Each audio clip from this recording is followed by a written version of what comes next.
Good morning and welcome to BASECAMP, the best way to start your day. I'm Jack and I'm really glad that you joined us. BASECAMP is a tool that helps you develop the habit of spending a daily time with God, and currently we are on a journey through the book of Exodus and we're starting the book today. Last time we figured out who Israel is, why they're in Egypt, and the current situation that they're in. And today we're going to understand really how bad it is in Egypt and meet some really cool people who are standing up to the bad people.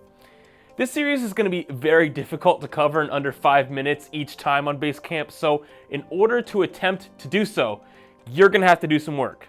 Here's how this is going to work. You're going to need to have a Bible or a Bible app with you when you watch BASECAMP, and we recommend the English Standard Version, ESV, for teenagers, and the NLT, New Living Translation, for those who are younger than that. Make sense? And I'm going to give you the passage, you're going to read it, and then we're going to talk about it. Sound good?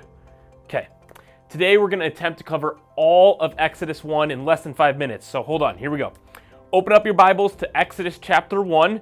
It's the second book in the Bible, so you don't have to go too far, and we will get started. So go ahead, pause the video, and read verses 1 through 7. We'll see you back here in a few, and have fun with those names.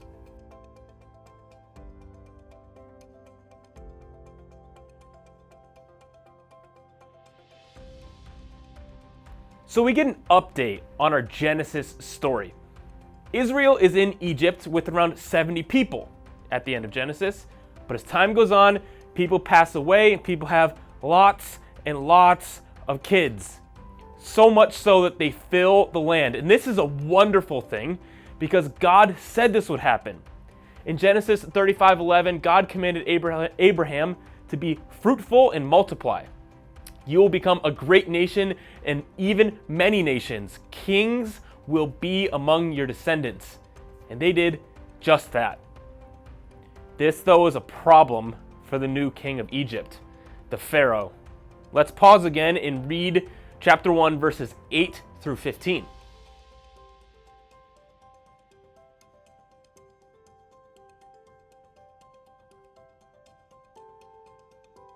The Pharaoh hates the Israelites. So he sent some bad people to beat them up, to spit on them, to make them work in the worst conditions. They were slaves. And the injustice and oppression was everywhere. Think of the meanest person you know, maybe a bully at school. Think about how that can make you feel. Now multiply that by like 1 million. This situation was absolutely terrible. And they need to find a way out. And sadly, this isn't even close to as bad as it's going to get for Israel. So let's keep reading, verses 15 through 22.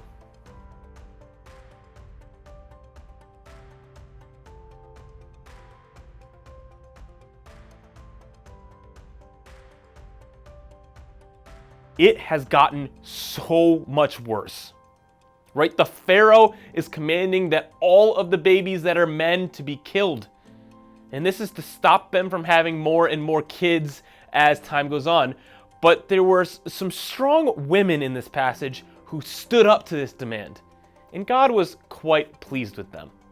They refused to kill the children, and because of that, they continued to grow in number.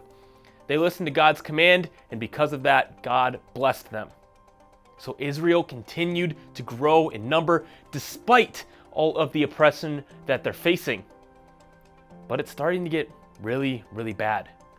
Babies are dying, people are being beaten and whipped, and they're slaves. They need to get out of there.